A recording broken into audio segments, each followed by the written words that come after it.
Gibirahan ko sa tent sa akong minyo nga batchmate. Maayong adlaw kanimo DJ Sam. Tawagan na lang ko sa pangalang Cindy. Wa ko kaybaw kung asa ko magsugod ding akong istorya. Pero gusto lang pod na akong ipagawas ng akong gibati. Kay murag di gyud makaya sa akong dughan. Bugat kay karon DJ Sam. Labi pa kay murag gibiyaan ko sa ere sa amahan sa akong anak. Ani magud ang nahitabo DJ Sam. Doon ako'y nahimo nga sala. Usa ka gabi ini ana, wa na ko gyud na pag-ayo. Ug karon, nag-antos ko sa resulta sa akong binuhatan.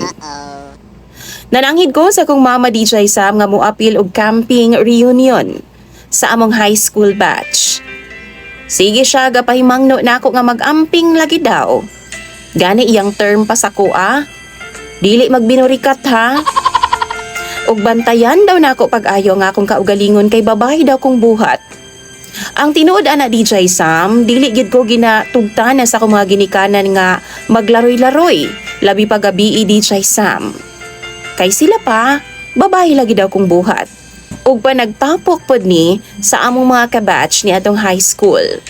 Na-miss na pod nako sila DJ Sam. Labi pa kay doon na pod ko'y mga suod nga higala kani adto. Ana ba si mama? Basta, ayaw lang yun kalimot sa imong dignidad. Dili mag-inom-inom.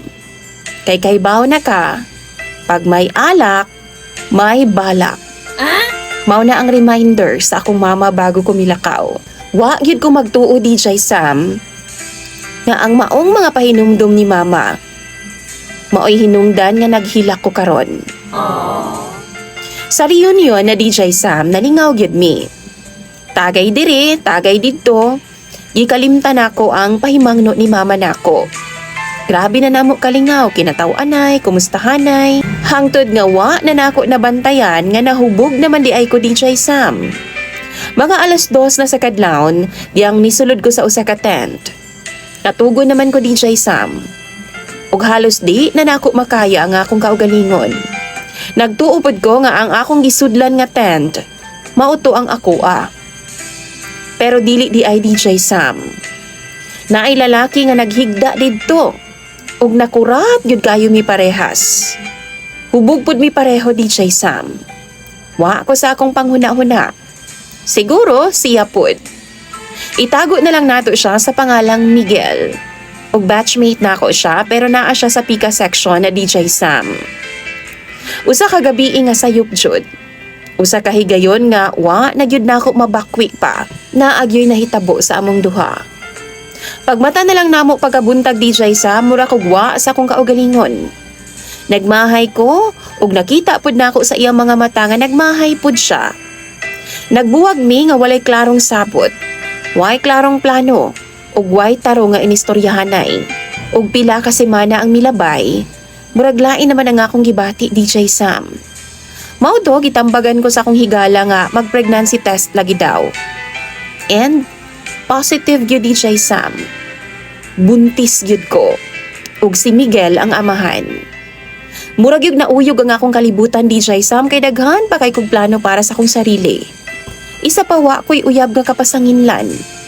Wa ko'y lalaki nga madangat tukang mama, kundi si Miguel lang. Dili mi uyab ni Miguel DJ Sam. Dili gani kayo mi magkaila kay sa pika section man siya. Naghila ko nga nag-inusara sa CR. Nahadlo ko og naulaw sa akong kaugalingon. Nagmahay ko og taman DJ Sam. Wa ko'y laing gistoryahan kundi ang akong best friend lang jud. Pero iyahang tambag sa ako istoryahon na lang daw nako si Miguel.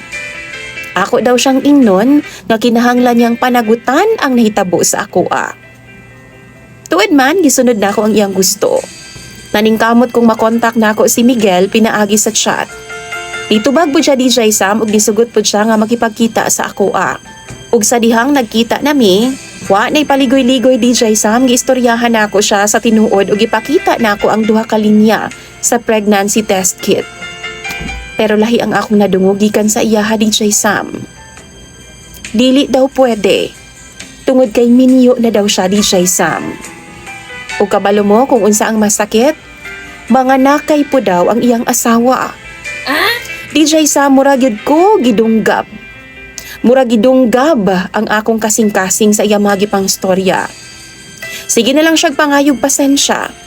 Pero unsaon man ako nang yang pasensya, DJ Sam, nga buntis naman ko.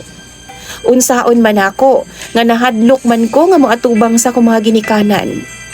Sa ako nang gikaingon ka ganina, wa pagyud intawon ko'y uyab. Wa ko'y uyab nga ikapaatubang ngadto sa kumaha ginikanan. Human adto DJ Sam, bisan pa man og nagpakiluoy ko kang Miguel. Wa na gyud siya naminaw nako. Tungod kay love daw niya ang iyang pamilya.